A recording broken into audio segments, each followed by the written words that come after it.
കാശ്മീരിലെ third day.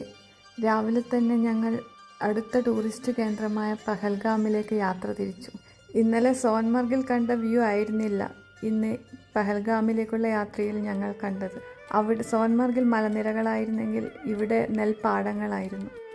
അവിടുത്തെ ഈ വയലുകളും നെൽകൃഷിയൊക്കെ കണ്ടപ്പോഴേ ശരിക്കും കേരളത്തിലെത്തിയ ഒരു ഫീലായിരുന്നു.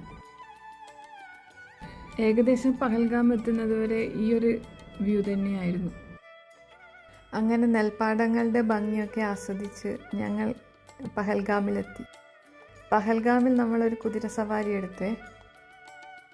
ആ ബാക്കിൽ കാണുന്ന മലനിരകളില്ലേ, അവിടെയാണ് ബൈസരാൻ വാലി.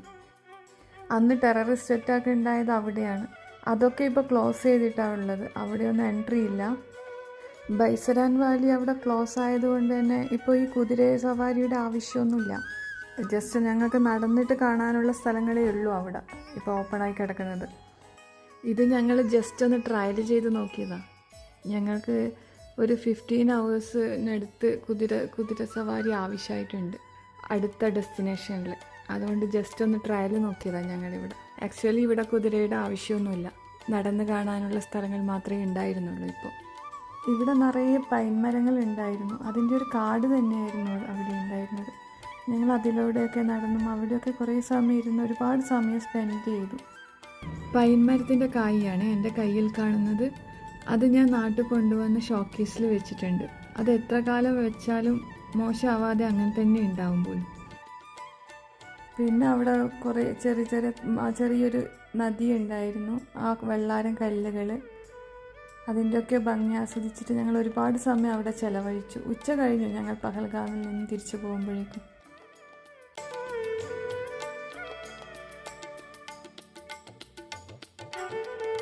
ഇവിടുന്ന് ഞങ്ങളൊരു സ്ട്രീറ്റ് ഫുഡ് കഴിച്ചിട്ടുണ്ടായിരുന്നു, ഒരു ബിരിയാണി. അത് അടിപൊളി ടേസ്റ്റ് ആയിരുന്നു. കാശ്മീരിൽ വന്നിട്ട് 3 ദിവസത്തിനിടയ്ക്ക് ഞങ്ങൾ ആസ്വദിച്ച് കഴിച്ച ഫുഡ് അതായിരുന്നു.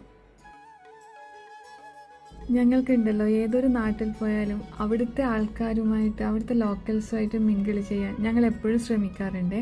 അവരുടെ ലൈഫ് സ്റ്റൈലൊക്കെ അറിയാൻ ഭയങ്കര ക്യൂരിയോസിറ്റിയാണ് ഞങ്ങൾക്ക്, ഈ സ്ഥലങ്ങൾ കാണുന്നത് പോലെ തന്നെ. അതുകൊണ്ട് തന്നെ ഞങ്ങൾ ഈ 4 ദിവസവും ഞങ്ങൾ ബുക്ക് ചെയ്തത് ഹോം സ്റ്റേ ആണ്. ഫസ്റ്റ് ഡേ ഹൗസ് ബോട്ട് എടുത്തു, ബാക്കി 4 days ഹോം സ്റ്റേയും ബുക്ക് ചെയ്തു. ഇത് ഒക്കെ നല്ല വെർത്തായിരുന്നു ഈ സ്റ്റേ ഒക്കെ.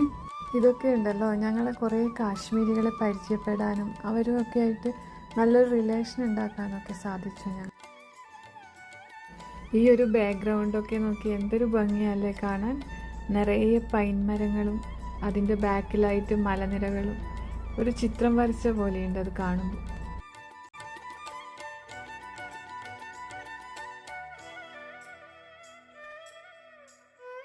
ഇവിടുന്ന് പോകുന്ന വഴിക്കുണ്ടല്ലോ, ഞങ്ങളൊരു ആപ്പിൾ ജ്യൂസ് കുടിക്കാൻ ഒരു ആപ്പിൾ തോട്ടത്തിൽ കയറി. സാധാരണ എല്ലാവരും ആപ്പിൾ ജ്യൂസ് കുടിക്കാൻ ജ്യൂസ് കടയിലല്ലേ പോവാം. ഞങ്ങളൊരു വെറൈറ്റിക്ക് വേണ്ടിയിട്ട് ആപ്പിൾ തോട്ടത്തിൽ പോയി ആപ്പിൾ ജ്യൂസ് കുടിക്കാൻ. പോകുന്ന വഴിക്ക് ഒരു ചേച്ചി ആപ്പിൾ ജ്യൂസ് വിൽക്കുന്നുണ്ടായിരുന്നേ. അതിൻ്റെ ബാക്കിൽ തന്നെയായിട്ട് അവർക്കൊരു ആപ്പിൾ തോട്ടം ഉണ്ടായിരുന്നു. ഞങ്ങളങ്ങനെ ആ ആപ്പിൾ തോട്ടം കാണാൻ പോയി. ആ വ്യൂ ആണ് ഈ കണ്ടുകൊണ്ടിരിക്കുന്നത്. ഇവിടെയൊക്കെ ഈ സമയം ആപ്പിൾ ഉണ്ടാവുന്നേ ഉള്ളൂ. ഈ കാശ്മീരിലുണ്ടല്ലോ മെയിനായിട്ട് ആപ്പിളും വാൾനട്ടും മാത്രമേ ഉള്ളൂ. വേറെ ഒരു ഫ്രൂട്ട്സും അങ്ങനെ ഇവിടെ ഇല്ല പോലും. ഇവിടുത്തെ ക്ലൈമറ്റിൽ ആപ്പിളും വാൾനട്ടും മാത്രമേ ഉണ്ടാവൂ എന്നാണ് പറഞ്ഞത് ഇവർ. വാൾനട്ടിൻ്റെ മരങ്ങളും ഉണ്ടായിരുന്നു അവിടെ, പക്ഷെ അത് വലിയ മരങ്ങളാണ്. അതിൽ നിന്നങ്ങനെ അതിൻ്റെ വാൾനട്ട് അങ്ങനെ സെപ്പറേറ്റ് ആയിട്ട് കാണുന്നൊന്നുമില്ല. അതാ അതിൻ്റെ വീഡിയോ ഞങ്ങൾ എടുക്കാതിരുന്നത്. ഈ ആപ്പിൾ ചെറുതാണെങ്കിലും തിന്നാൻ ടേസ്റ്റ് ഉണ്ട്. ചെറിയൊരു ചവപ്പും ചെറിയൊരു പുളിയും ഒക്കെ ആയിട്ട്. നല്ലൊരു ചേച്ചിയായിരുന്നു അവിടെ ഉണ്ടായിരുന്നത്. ആപ്പിൾ ജ്യൂസൊക്കെ ആക്കി തന്നു അവർ ആപ്പിളിൻ്റെ കുറേ ഐറ്റംസ് അവിടെ ഉണ്ടാക്കി വിൽക്കുന്നുണ്ടായിരുന്നു. പക്ഷെ ഞങ്ങൾ അതൊന്നും വാങ്ങിച്ചില്ല. ജസ്റ്റ് ആപ്പിൾ ജ്യൂസ് കുടിച്ചു. ഒരു അരമണിക്കൂറോളം അവരോട് സംസാരിച്ചിരുന്നു. അവർ പറയുന്നുണ്ടായിരുന്നു ഈ ഐസൊക്കെ വീഴാൻ തുടങ്ങിക്കഴിഞ്ഞാൽ പിന്നെ അവരൊന്നും അവിടെ താമസിക്കില്ല പോലും. അവർ ജമ്മുവിലേക്ക് ഷിഫ്റ്റ് ചെയ്യും. എന്നുവെച്ചാൽ അത്രയും തണുപ്പ് ഐസായിരിക്കും. ആ ക്ലൈമറ്റിൽ അവിടെ കഴിയാൻ നല്ല ബുദ്ധിമുട്ടാവുമല്ലോ ഈ തണുപ്പിന്. നമ്മളൊക്കെ ഐസ് കാണാനും തണുപ്പ് ആസ്വദിക്കാനും വേണ്ടി അങ്ങോട്ടേക്ക് പോകുമ്പോൾ അവിടെയുള്ളവർ അതിനെ പേടിച്ചിട്ട് നാട് വിടുന്നു. ഓരോ അവസ്ഥയെ. പഹൽഗാമിൽ നിന്ന് തിരിച്ചെത്തിയ ശേഷം ഞങ്ങളൊന്ന് ഫ്രഷ് ആയിട്ട് രാത്രി ആയപ്പം ലാൽ ചൗക്കിലേക്ക് പോയി. കാശ്മീരിൻ്റെ ഏറ്റവും പ്രധാനപ്പെട്ട ഒരു സ്ഥലമാണ് ഈ ലാൽ ചൗക്ക് എന്ന് പറയുന്നത്. ആ കാണുന്ന ക്ലോക്ക് ടവറിലെ ഇന്ത്യൻ പതാക പെർമനൻ്റ് ആയത് 2019 മുതലാണ്. അതിനു മുന്നെയൊക്കെ ഇന്ത്യൻ ഫ്ലാഗ് വെച്ചിട്ടാകുമ്പം അത് മാറ്റിയിട്ട് അവിടെ പാകിസ്ഥാൻ ഫ്ലാഗ് വെക്കുമായിരുന്നു ഇവിടുത്തെ ആൾക്കാർ. കാശ്മീരിലെ മെയിൻ പൊളിറ്റിക്കൽ ഇവൻറ്റ്സ് ഒക്കെ നടക്കുന്നത് ഇവിടെയാണ്.